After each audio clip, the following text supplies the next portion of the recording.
Welcome to today's video. Today we talk about Instagram. Instagram is one of the fastest growing social media platforms with over 500 million monthly active users. In terms of Ireland's current population, that's 108 times the size of it, and you have access to it all via your smartphone. But what is Instagram? Put simply, Instagram is a photo and video sharing platform. And today I'll guide you through how to set up and edit a business profile. I'll talk about some of the Instagram terminology such as hashtags and geotags, why you might use them, what even are they? And then at the end I'll give you 3 or 4 tips of how to build your business profile, such as influencers, stories, posting, etc. So the first thing you'll need to do is you'll need to download the Instagram app. Depending on what device you have, you'll either open the App Store for an Apple device or the Play Store for an Android device. I have an Android device, so I will go to the Play Store, I will search Instagram and then click install. Once it's installed, I will open it like so, and then I'll be prompted to put in my email address or sign up via my Facebook account. Now, once you've set up your account, it will look similar to the one that's on screen without the videos like so. But we want to change this to a business profile. And how do we do this? In the top right hand corner, you'll see 3 dots. If you hit that and scroll down, and just above where it has private account, you'll see switch to business profile. If you tap that and click continue, it will change your page to a business profile. I already have one at the moment, so I'm going to go back and switch my page to Paul Lanigan's business profile. Now, this is what it looks like. The first thing that we'll want to do is we'll want to edit our bio. Your bio is the first thing people will see when they visit your profile. So what I suggest including your company website and a few lines about it in here. So for Paul's bio, I've included what he is, an author, a photographer and a salesman. I've included his Snapchat handle, and then I've included a link to his YouTube, and his address is attached below. But how do I do that? See where manage is just below the following count? If I tap that and hit edit profile, you can see that I've put in the YouTube channel where the website goes, and then I go back up to the top and hit the tick at the top. Now, once your bio is set, the next thing we're going to talk about is hashtags. Hashtags are a huge part of Instagram.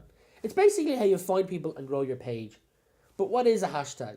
A hashtag is a word or phrase comprised of letters, numbers, or possibly an emoji, and they categorize content. So let me stop talking and show you what a hashtag is. So if we scroll down and click on this image here, hashtag, the first one here is sales tips. So if you see, I've put a number of hashtags, hashtag sales tips, hashtag Sandler training. So I click on this. Now if you tap a hashtag, you can see others users' content that they've also used the same hashtag. So we'll see that if we click the middle one here, we'll see that this person, if we click more, has somewhere in there used the word sales tips. Yep, I see it there. And we'll go back to Paul's page here. So, why would you use it? Will you use it to make your post more discoverable to anyone who searches that hashtags? Now, be careful. Some hashtags like sales tips are very popular. Being seen can be difficult. It's basically based on how many likes you get on a post and how strong your following is. So, the next thing we want to talk about is, why would you use hashtags? Well, you use hashtags like I've showed you here. Let me go back here. Sales tips. You use hashtags to discover new content and help others follow you. Basically, the more discoverable you are on Instagram, the better chance you have of getting likes, followers, and engagement. It helps you grow your page. But what hashtags do I use, Rian? Well, let me give you 4 tips, 4 suggestions of what type of hashtags you might use. The first thing I suggest is going onto your competitor's page.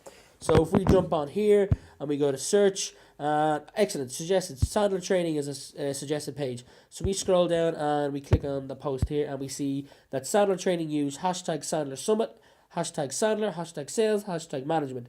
And we look at our competitors' pages and see what they use. The second thing is, we'll take a look at what influencers in the same target market as us use. So if we go back to search, let's say, for example, you are a fitness enthusiast and you want to have a look at, let's say we go to Rob Lipsett. There we go, excellent. And we take a look at his recent post and we have a look at what hashtag. Whoa, he doesn't have any hashtags on it. If we scroll down, I'm sure you might see hashtags such like hashtag Alphalete, hashtag Dublin, hashtag gym, hashtag fitness, hashtag Irish Fit Fam, etc. The third thing is you'll use hashtags you already have success with. So after time of building up your page, you'll be able to measure the success of some hashtags, and you'll see that, oh, when I put in this hashtag, it works, it creates more engagement. And the fourth thing is, I want you to open up your browser and search Google Keyword Planner. You'll type in a suggested hashtag you might use, like for if you own a bicycle shop, you might type in hashtag broken bike, and it will give you suggestions of other hashtags you can use that are related to this hashtag, and it will tell you how strong or weak those hashtags are. So, like for example, another example, if I run a bakery, I might consider using hashtags like hashtag bakery, hashtag fresh bread, hashtag homemade, hashtag loving from the oven. I don't know why I came up with that. But now that we've discussed hashtags, the next thing to talk about are geotags. Similar, but geotags are when you put up a post, you have the option to add a location. And tagging that location can increase the engagement by more than 50%. So let me give you an example. If we go to post here, and we go to next, we can add filters there, and here we can add a location. So I might want to add, because I'm in Ratoath at the moment, add Ratoath. Now, anybody who's in that location and goes to search posts in that location, discard. So we'll go back to search, and I'll show you how this is done. If I type in R-A-T, whoa, how can I not spell the own village I live in? Ratoath, and we go to tags. We can see here, let it load a second, Ratoath, public posts. We can now see that the top posts on Ratoath are up here, and the most recent post. So the most recent post with the hashtag Ratoath is by Jazz Lisa Flowers. So, let me give you an example of how you might use geotags. Let's say you're going to the Web Summit and you take a photograph when you arrive. If you post a picture on Instagram and you tag the location, anyone that searches that location on Instagram then or in the future will be able to see your post. And it will drive traffic to your page and increase engagement by more than 50%. So, the next thing we're going to discuss is building a business profile. Here are 4 tips for building a business profile. Tip number 1. Post at the right time. Take a step back and think about when you would be checking your social news feeds. If you're a B2B business, I suggest keeping posts for the weekdays. The typical lifetime of an Instagram post is about 4 hours. So think about that when you're posting and when your customers are most likely to be on a newsfeed. Now, with a business page, you can actually see when your followers are most engaged on Instagram. How do you do that? The top right where there's a graph bar, you will tap that and scroll down, and we can see that on a Friday my followers are most engaged at about 8 o'clock in the evening. So then is when I will probably post the next post for Paul's page. The second thing, use hashtags. I've already explained what they are and how you use them, but it'll help your page grow and become more discoverable. And as you grow, you'll learn which hashtags suit your page.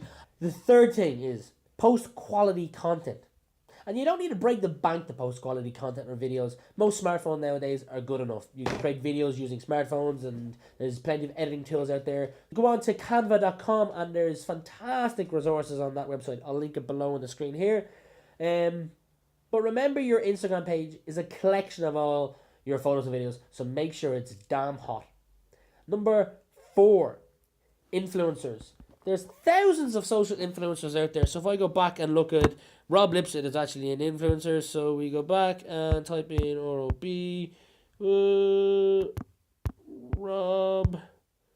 Rob Lipsett is an influencer in the fitness industry.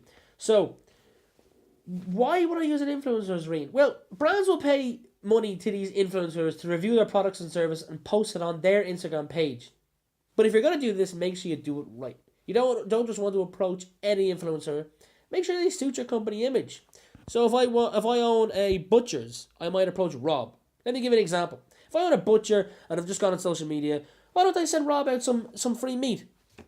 If he likes it, he might feature his food, a picture of the food on one of his next videos on YouTube, which I've just looked at. They get over about 30,000 views each video.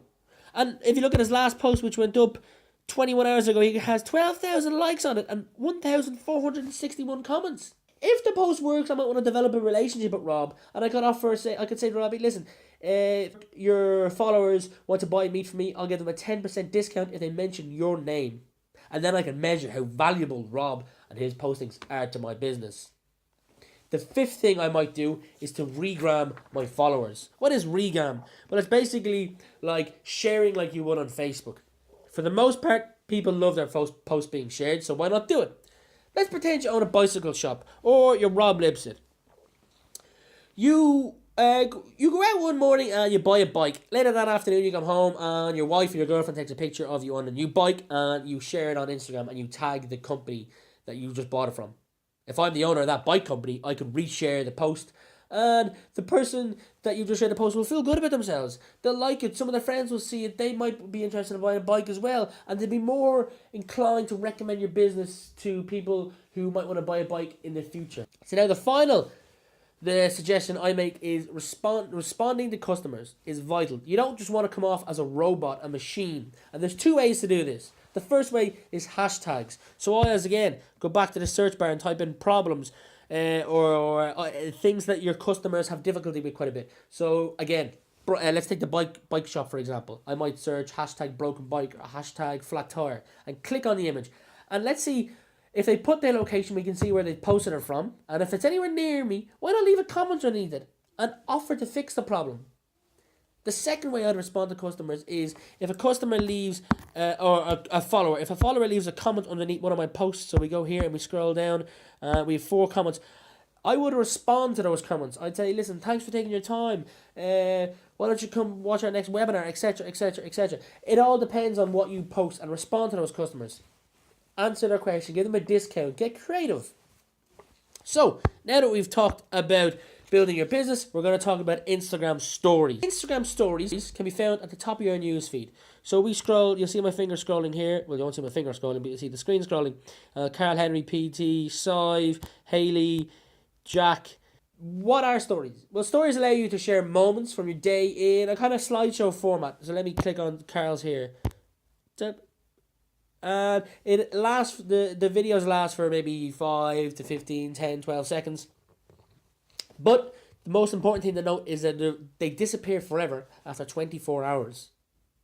And to view other people's stories, you just do what I've just done there. But how can I use this to build my business? Well, let me give you 3 ways you can do this. 1, behind the scenes. People love seeing what goes on the other side of the walls. So let's say you own a restaurant and you're adding a new item to the menu. What I might do is I might get in touch with a well-known food blogger to come and taste it. And let's record it and put it on our story, and they put it on their story, and make our page more discoverable. You can tag people in your Instagram stories. Maybe he has tagged someone, maybe not. No one's tagged anyone in their story. But you can tag users in the story, and they'll be notified that you've tagged them. The second way is live content. Stories give brands and companies a great opportunity to share live content. You can go live at any time. So if I click my story here and I swipe to the right or tap down the bottom left where live is, I can start a live video and do a live Q&A. So if I'm in the back of a taxi on the way to the airport, or if I have 5-10 minutes to spare, or even in the office when you're on your lunch break or something, open it up, get a live Q&A going, and all your followers will be notified that you've just gone live. They'll join and invite them to ask questions. Another way you might do it is for one-to-one communications. Basically, brands can go back to the basics and engage with their followers again. Stories are a great way to beat the algorithm. So if I'm Dora Jean Creation Photography, if I go back to Instagram in 5 hours time, her posts will have gone down 10, 12 posts, and I might not scroll that far to look at Instagram. But if I have put a story up, it's always going to be at the top of people's feed. So the last thing I want to discuss today is direct messaging on Instagram. I think it's worth talking about. So what is direct messaging? Let's search up a user here. We'll go to Gary Vee. Now, you can actually send Gary Vee a private message directly on Instagram. All you have to do is go back up to the 3 dots in the right hand corner, tap those, and in the second last one you see send message. Now I have the option of sending Gary Vee a video or picture that will disappear. That's the bottom left where the blue photo is. I can send them a love heart. I can attach a video which is to the left of the love heart, or I can write them a message. I can say, hey Gary, love your content, blah blah blah blah blah, but I'm not going to do that today. And that's it, folks. That is Instagram for this week. I hope you enjoyed the video. If you got any value out of it, please give it a thumbs up, like it, share it, tag someone below. Let me know what you think. Next week, I'm going to be talking about LinkedIn. We'll be discussing tips for creating a top profile on LinkedIn, how to advertise on LinkedIn, how to build a kick-ass LinkedIn, basically.